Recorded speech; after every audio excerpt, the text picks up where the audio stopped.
آپ میری اتنی فکر کیوں کر رہے ہیں؟ رملہ کے سوال پر ہمدان نے ایک نظر اسے دیکھا اور نچلا ہونٹ غصے سے دانتوں کے نیچے دبایا۔ گہری سانس لیتے ہوئے ڈرائیونگ میں مصروف رہا۔ ضروری تو نہیں کسی کی فکر کرنے کی کوئی وجہ ہو، انسانیت بھی کوئی چیز ہے، انسانیت کے ناطے کرتا ہوں میں آپ کی فکر۔ انسانیت کے لیے کوئی اتنا جنونی کیسے ہو سکتا ہے؟ میرا مطلب آپ نصیر سے میری وجہ سے جھگڑ رہے تھے، مجھے ایسا محسوس ہوا۔ آپ میری خاطر کسی سے مت جھگڑیں، جب آپ کی ہونے والی وائف آئیں گی تو آپ کے لیے مسائل پیدا ہو سکتے ہیں۔ میری ہونے والی وائف کا نام بینش ہے، پیار سے سب اسے بینی کہتے ہیں، اور وہ میرے تایا جی کی اکلوتی بیٹی ہے اور پورے گھر کی جان ہے۔ آپ بھی اسے بینی بلا سکتی ہیں، اور جہاں تک بات ہے نصیر کی، وہ انتہائی گھٹیا انسان ہے۔ اس کو کیسے ٹھیک کرنا ہے میں جانتا ہوں، بس آپ آئندہ اس کے ساتھ کہیں نہیں جائیں گی۔ کوئی بھی کام ہو مجھ سے کہنا، میرے ساتھ ہوتے ہوئے فکر کرنے کی ضرورت نہیں ہے۔ آپ مجھ پر اتنے مہربان کیوں ہو رہے ہیں؟ مہربان نہیں ہو رہا، احساس کر رہا ہوں۔ جب آپ کوٹھے جیسی غلیظ جگہ پر اپنی عزت کی حفاظت کر سکتی ہیں تو یہاں بھی آپ کی عزت محفوظ رہنی چاہیے۔ میں نے صبح اتنا برا بھلا بولا آپ کو، اس کے بعد بھی آپ میری حفاظت کرنا چاہتے ہیں؟ جی، کیونکہ آپ ابھی ناسمجھ ہیں۔ عورت کے لیے باہر کی دنیا کسی کوٹھے سے کم نہیں ہے۔ یہاں بھی قدم قدم پر بہت سارے مرد ہوس بھری نگاہیں لیے نظروں سے ہی زنا کرنے کی قابلیت رکھتے ہیں، اور کب تک کریں گے آپ میری حفاظت؟ رملہ کے سوال پر ہمدان سوچ میں پڑ گیا۔ کچھ دیر سوچتا رہا اور پھر سنجیدگی سے جواب دیا، جب تک میں یہاں ہوں تب تک تو کروں گا، اس کے بعد کا کچھ نہیں کہہ سکتا۔ یہی تو میں آپ کو سمجھانا چاہتی ہوں کہ آخر کب تک آپ مجھے پروٹیکٹ کریں گے؟ چند مہینوں بعد آپ یہاں سے چلے جائیں گے ہمیشہ کے لیے، اس کے بعد مجھے اپنی حفاظت خود ہی کرنی پڑے گی۔ تو پھر آپ کیوں مجھے ایسی عادتیں ڈال رہے ہیں جن کی عادی میں نہیں بننا چاہتی؟ اگر آپ اسی طرح میری مدد کرتے رہے تو میں محتاج ہو جاؤں گی آپ کی، اور محتاجی بہت بری چیز ہے، پھر چاہے وہ کسی کی توجہ کی ہو یا پھر پیسے کی۔ مجھے حالات سے مقابلہ خود کرنے دیں، میں کوئی چھوٹی بچی نہیں ہوں جو کسی کے ساتھ بھی ایسے ہی چل دوں گی۔ اپنا اچھا برا سب اچھی طرح جانتی ہوں اور سمجھتی ہوں۔ مانا کہ مبین نے مجھے ساتھ لا کر اکیلا چھوڑ دیا، لیکن میرا یہاں آنا فضول نہیں گیا، بلکہ مجھے ایک بہت اچھا سبق ملا ہے آج کہ کسی پر بھی اندھا یقین نہیں کرنا چاہیے۔ جن حالات میں میں پلی بڑی ہوں وہاں عورت کو ہر طرح کی آزادی ہے، لیکن اس کے باوجود میں نے اپنے دامن پر داغ نہیں لگنے دیا۔ حالانکہ میں جانتی ہوں میرا مستقبل بھی وہی ہے جو اس کوٹھے میں موجود ہر لڑکی کا ہے۔ کچھ حالات کی ماری ہیں اور کچھ پیسے کی ہوس ہے۔ مجھے اپنے لیے لڑنا پڑے گا، لیکن ایک دن میں ہار جاؤں گی، میری بھی بولی لگے گی، کسی امیر زادے کے بستر کی زینت بن جاؤں گی۔ Shut up! ہمدان نے گاڑی سائڈ پر روک دی اور غصے سے رملہ کی طرف دیکھا۔ آپ کے خاموش کرانے سے سچائی بدل تو نہیں جائے گی ملک ہمدان، میں آپ کو آئینہ دکھا رہی ہوں۔ آپ میری وجہ سے خود کو تکلیف مت پہنچائیں، میری قسمت کا فیصلہ تو کب کا ہو چکا ہے۔ میری آنکھ اسی غلاظت میں کھلی ہے، اور ایک دن اس غلاظت میں میرا بھی نام شامل ہو جائے گا۔ آخر کب تک خود کو بچا سکوں گی میں؟ ایک نہ ایک دن کسی کا بستر سجانا ہے مجھے۔ میری ماں نے مجھے پڑھنے کی اجازت دی ہے، اس کوٹھے سے رخصت ہونے کی نہیں۔ Stop it! ہمدان نے ہاتھ بڑھا کر رملہ کے ہونٹوں پر رکھا اور مضبوطی سے دبایا۔ بس ایک لفظ اور نہیں۔ اسٹیئرنگ وہیل پر سر گرائے بیٹھ گیا، گہری سانس لیتے ہوئے اٹھا اور رملہ کی طرف پلٹا۔ ضروری نہیں کہ ایسا ہی ہو سکتا ہے اللہ نے آپ کے لیے کچھ بہتر سوچا ہو۔ اگر اب تک اللہ نے آپ کی حفاظت کی ہے تو ضرور اس کی کوئی تدبیر چھپی ہوگی۔ اللہ کی مصلحت کو سمجھنا ہم انسانوں کے بس کی بات نہیں ہے۔ آئندہ اپنے لیے ایسا کچھ نہیں سوچنا۔ ابھی وہ بات کر ہی رہا تھا کہ فون بجنا شروع ہو گیا۔ ڈیش بورڈ سے فون اٹھا کر نمبر دیکھا، تائی جان کی کال۔ اللہ کرے سب خیریت ہو۔ ابھی وہ بات کر ہی رہا تھا کہ فون بجنا شروع ہو گیا۔ ڈیش بورڈ سے فون اٹھا کر نمبر دیکھا، تائی جان کی کال۔ اللہ کرے سب خیریت ہو۔ جلدی سے کال پک کی اور فون کان سے لگا لیا۔ السلام علیکم تائی جان۔ وعلیکم السلام۔ دوسری طرف بینش تھی۔ تائی جان نہیں، آپ کی جان بات کر رہی ہوں۔ کوئی مسئلہ ہے؟ ہمدان بیزار سا بولا۔ ہاں مسئلہ تو ہے، وہ بھی بہت بڑا۔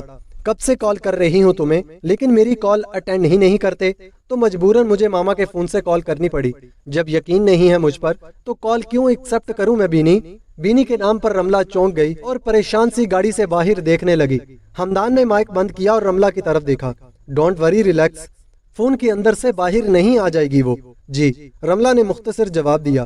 ہیلو ہمدان، میری آواز نہیں آ رہی کیا؟ بینش بولتی جا رہی تھی، لیکن ہمدان کوئی جواب نہیں دے رہا تھا۔ مائک آن کرتے ہوئے بیزار سا بولا، ہاں آ رہی ہے تمہاری آواز، لیکن میں سننا نہیں چاہتا۔ اچھا، معافی مانگ رہی ہوں نا تم سے، غلطی ہو گئی، ماما کی باتوں میں آ گئی تھی۔ میں نے انہیں بتایا کہ تم ہر سال نور کی برسی پر گھر آتے ہو، اور وہ کہنے لگیں کہ میں نے تو نہیں دیکھا اسے آتے اور جاتے ہوئے۔ پھر وہ پھپھو کے پاس گئیں تو ان کی تسلی ہوئی۔ کیا تائی جان پھپھو سے ملنے گئی تھی؟ ہاں ماما گئی تھی۔ پھپھو نے بتایا کہ تم ان سے ملنے آتے ہو تو ان کی تسلی ہو گئی۔ تم بھی اچھی طرح تسلی کر لیتی پھپھو سے، تم نے کیوں تائی جان کی باتوں پر یقین کر لیا؟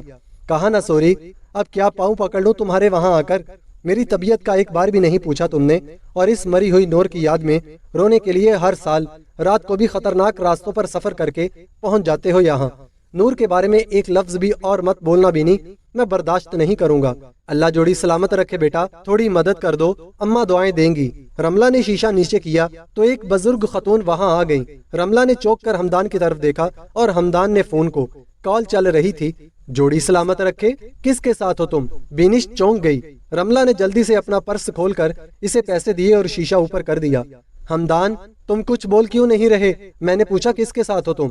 کسی کے ساتھ نہیں ہوں، اشارے پر کھڑا ہوں۔ اشارے پر کھڑے ہو، لیکن مجھے ابھی ابھی ایک اماں کی آواز تمہارے فون سے آئی کہ اللہ جوڑی سلامت رکھے۔ بینی میری گاڑی اشارے پر کھڑی ہے، سمندر میں نہیں، جو یہاں کوئی نہیں آ سکتا۔ ساتھ والی گاڑی سے کہہ رہی تھی وہ، مجھے نہیں۔ اور اگر تمہیں اتنا ہی شک رہتا ہے مجھ پر تو بات نہ کیا کرو مجھ سے۔ غصے سے کال کاٹ کر فون سائلنٹ پر لگا کر رکھ دیا اور گاڑی سٹارٹ کر دی۔ بہت شک کرتی ہے بینی، اس کی شک کرنے کی عادت سے بہت تنگ آ چکا ہوں میں۔ رملہ مسکرا دی، وہ آپ کو کھونا نہیں چاہتی شاید اسی لیے۔ کوشش کیجئے گا کہ ان کا اعتبار ہمیشہ برقرار رہے، کیونکہ جب ایک عورت دھوکہ کھاتی ہے تو دوبارہ اعتبار نہیں کرتی۔ میری اماں نے بھی اعتبار کیا تھا ایک شخص پر، اور نتیجہ کیا نکلا؟ اماں کے حصے میں سر چھپانے کے لیے یہ ناپاک جگہ آئی۔ محبت کی تھی انہوں نے کسی سے، اور اس کی خاطر اپنا گھر اور بھائیوں کو چھوڑ کر محبت کی راہ میں نکل پڑی، لیکن اس محبت نے راستے میں ہی دم توڑ دیا۔ میرا باپ میری ماں کو تڑپتی ہوئی حالت میں ہاسپٹل کے بستر پہ چھوڑ گیا، ہمیشہ کے لیے۔ ہو سکتا ہے میری ماں دم توڑ دیتی، لیکن وہ زندہ رہی، کیونکہ اس وقت میں ان کی قسمت میں آئی۔ وہ اندر سے تو اسی دن مر چکی ہیں، لیکن زندہ ہیں صرف میرے لیے۔ اندر ہی اندر گھٹتی رہتی ہیں، لیکن زبان پر کبھی شکوہ نہیں آنے دیتی۔ میرے باپ کی بے وفائی نے انہیں ایک بات اچھی طرح سکھا دی کہ محبت بس ایک بے جان لفظ ہے، اس محبت کا حقیقت میں کوئی وجود نہیں۔ جب کسی مرد کو عورت تک رسائی چاہیے ہوتی ہے تو وہ بڑی آسانی سے اس لفظ محبت کا سہارا لیتے ہوئے عورت کو بے وقوف بناتا ہے، اور جب وہ عورت کی اس محبت کے سمندر میں خود کو پوری طرح سیراب کر لیتی ہے تو وہ مرد اسے سمندر کے وسط میں ڈوبنے کے لیے تنہا چھوڑ کر مجبوریوں کی کشتی میں سوار ہو کر کنارے سے باہر نکل جاتا ہے۔ اس وقت ایک کوٹھے والی نے انہیں سہارا دیا اور میری پرورش کا ذمہ اٹھایا۔ اس دن سے لے کر آج تک اماں دوبارہ کسی پر اعتبار نہیں کر پائیں۔ صحیح کہا آپ نے، مرد واقعی بہت بے وفا ہے، عورت کی محبت کو سمجھ نہیں سکتا۔ واقعی یہ آپ کہہ رہے ہیں؟ رملہ کو حیرت ہوئی ہمدان کے جواب پر۔ بدلے میں ہمدان مسکرا دیا، وہ بھی ایسی ہی تھی، میری محبت میں پاگل، اور میں اسے اس کا پاگل پن سمجھ بیٹھا تھا۔ وہ محبت کے سمندر میں ڈوب رہی تھی اور میں مجبوریوں کا سہارا لے کر کنارے پر پہنچ گیا، لیکن جب میں واپس پلٹا تو وہ مجھے زندگی بھر کے لیے پچھتاوے کے سمندر میں دھکیلتی ہوئی مجھ سے بہت دور جا چکی تھی۔ کون؟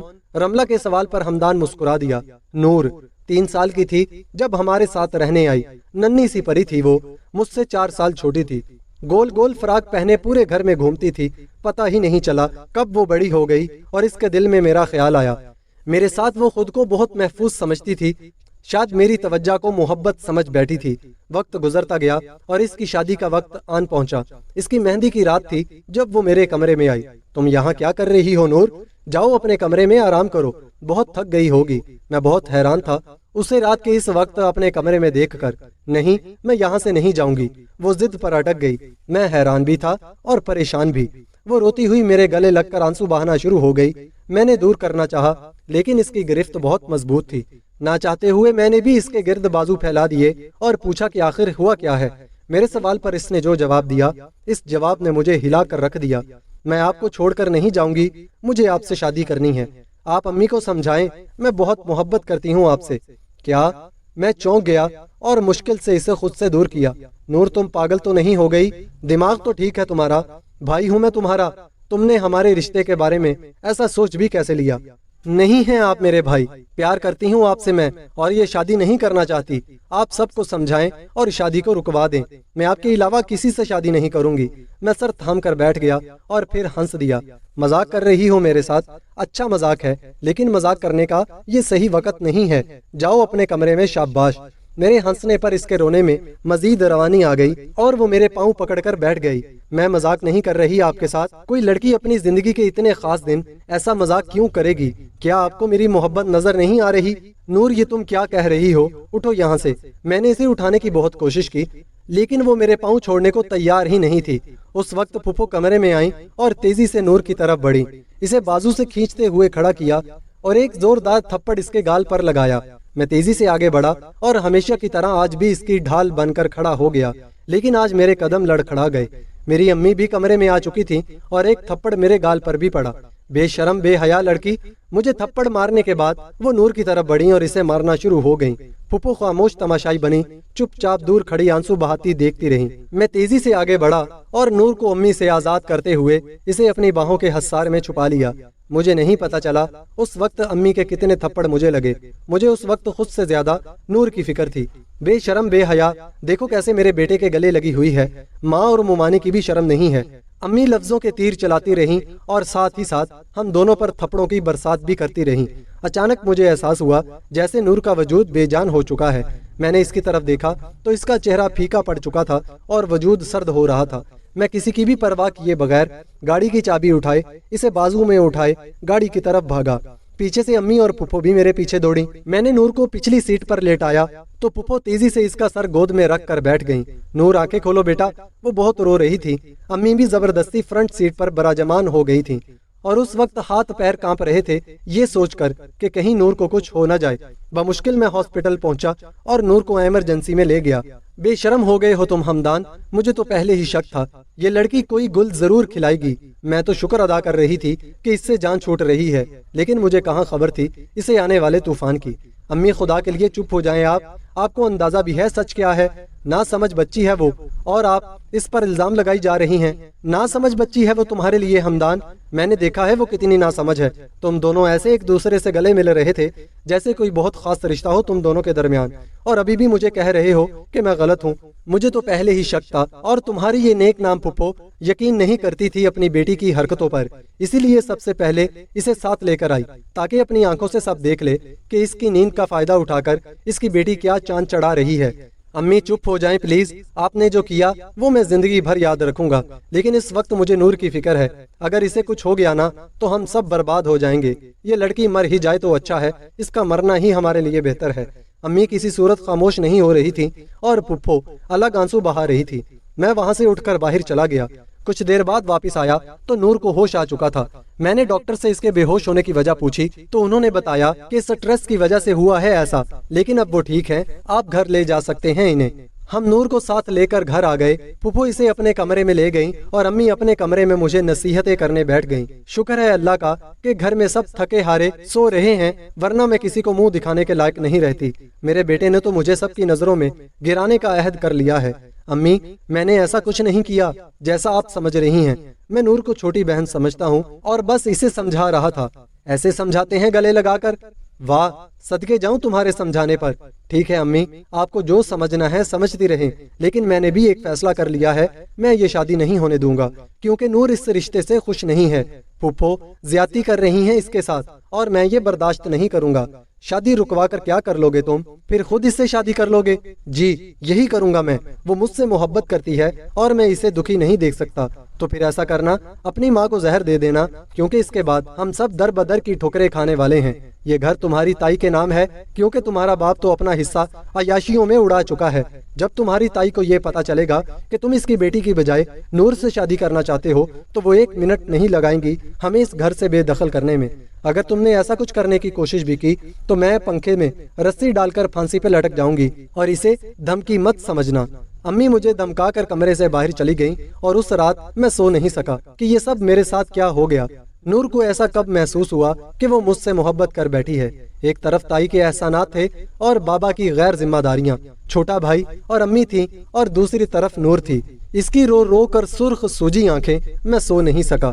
اگلا پورا دن میں گھر سے باہر رہا یہ سوچ کر کہ کہیں پھر سے نور میرے کمرے میں نہ آ جائے، کیونکہ میرے پاس اس کے لیے کچھ نہیں تھا۔